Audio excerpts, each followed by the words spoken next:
নবী এবং রাসূলদের মধ্যে সবচেয়ে বেশি ভালোবাসেন তার বন্ধুকে। আর একটা প্রতিষ্ঠান, একটা মাদ্রাসা হলো তার বন্ধুর ঘর, আর মসজিদ হলো আল্লাহ পাক রব্বুল আলামিনের ঘর। সুতরাং কোন প্রতিষ্ঠান, কোন মাদ্রাসা এটার সাথে নিজেকে সম্পৃক্ত রাখতে পারা, এটা বিশাল ব্যাপার। চাইলেই কেউ সম্পৃক্ত রাখতে পারে না। এই এলাকায় হাজারো মানুষ আছে, লাখো মানুষ আছে। হাতিগুলা দেখবেন 15 জন 20 জন মুরব্বী যুবক ভাই, তারা কি করে? এই প্রতিষ্ঠানকে ভালোবাসে। বাকিরা কেন বাসে না? ভালোবাসার সুযোগটা তো মালিক দিতে হবে, কবুল করতে হবে এই প্রতিষ্ঠানকে ভালোবাসার জন্য। যেমন আপনি চাইলে হুজুর হয়ে যেতে পারবেন না, আপনি চাইলে আগামীকালকে কোরআনের হাফেজ হয়ে যেতে পারবেন না, আপনি চাইলেই বুখারী শরীফ পড়তে পারবেন না। আল্লাহ পাক রব্বুল আলামিন যাদেরকে যাচাই বাছাই করে ভালোবেসে আল্লাহ উলামা ওয়ারাসাতুল আম্বিয়ার অন্তর্ভুক্ত করেন, তাদেরকে হক্কানে হাফেজ এবং আলেম বানান। তো এই মাদ্রাসার সাথে কিছু মানুষের সম্পৃক্ত থাকা, এটা অত্যন্ত জরুরি। কেন জরুরি? আমি আপনি আমার জীবনে জানা অজানা, প্রকাশ্যে গোপনে কত গুনাহ, কত এমন কাজ করে ফেলতেছি যার কারণে মালিকের সাথে আমার নাফরমানি হয়ে যেতেছে।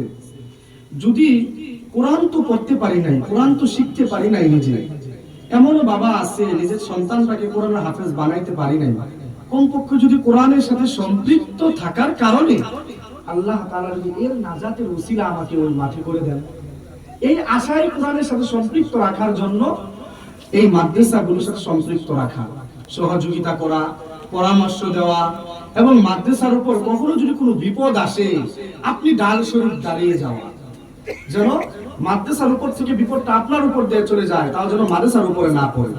এই ডাল স্বরূপ যদি আপনি দাঁড়িয়ে যান, কিয়ামতের ময়দানে এই মাদ্রাসা আপনার জন্য ডাল স্বরূপ দাঁড়ায় যাবে। সুবহানাল্লাহ। সেই জন্য মাদ্রাসার সাথে সম্পৃক্ত রাখা। এই যে অনেক হুজুররাই তো বলেন, আমরা শুধু শুনি, আবার অনুষ্ঠান শেষে বাসায় চলে যায়, ভুলে যায়। ভুলে গেলে চলবে না, আমলে আনতে হবে।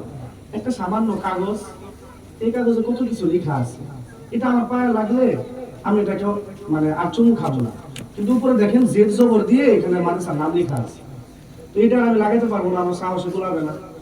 তো একটা জামা একবার লেগে গেলে গিলাপ হয়ে যায়, ওইটাকে আর আমি আর আপনি লাগাইতে পারবো না পায়ে।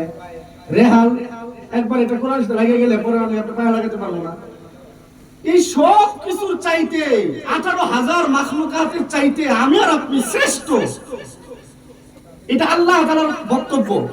তারপর আবার রাসূল করিম সাল্লাল্লাহু আলাইহি ওয়াসাল্লাম বলেন, খায়রুকুম মান তাআল্লামাল কুরআন ওয়া আল্লামা, যে কোরআন শিখে অপরকে শিক্ষা দেয়, ওই ব্যক্তি পৃথিবীতে সবচেয়ে শ্রেষ্ঠ ব্যক্তি। একটা হলো মাখলুক হিসাবে আমি আর আপনি, ওয়া মা খালাকাতুল জিন্না ওয়াল ইনসা ইল্লা লিয়াবুদুন, সবচেয়ে দামি। আবার আল্লাহ রাসূল করিম বলেন শ্রেষ্ঠ আমরা। তো এই যে শ্রেষ্ঠ মানুষ, আমরা তো এমনিতেই শ্রেষ্ঠ।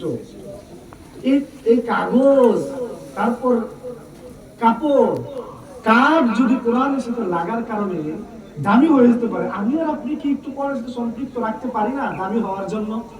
এত সহজ আল্লাহ তাআলা শেষ নবী উম্মতের জন্য এত সহজ করছেন প্রিয় হওয়া, হ্যাঁ, জান্নাতে যাওয়া এত কিছু সহজ করে দিবেন। তারপরে যদি নিজেরা এই সুযোগগুলোকে কাজে না লাগাই, তাহলে আমাদের মতো হতভাগা, আমাদের মতো কপাল পোড়া মানুষ এই দুনিয়ার আর কেউ নাই। সেজন্য আপনারা এলাকার যে কয়েকজন মুষ্টি মুরব্বীরা আছেন, যুবক ভাইরা আছেন, আমি আপনাদের কাছে অনুরোধ করব, একটা প্রতিষ্ঠান এই এলাকার জন্য রহমত স্বরূপ। এই প্রতিষ্ঠানে পড়লে শুধু আপনার ছেলে যে মানুষ হবে তা না, আপনার ছেলেকে যখন আপনি মাদ্রাসায় দিবেন, আল্লাহ তাআলার পক্ষ থেকে আপনার ভিতরে পরিবর্তনশীলতা চলে আসবে।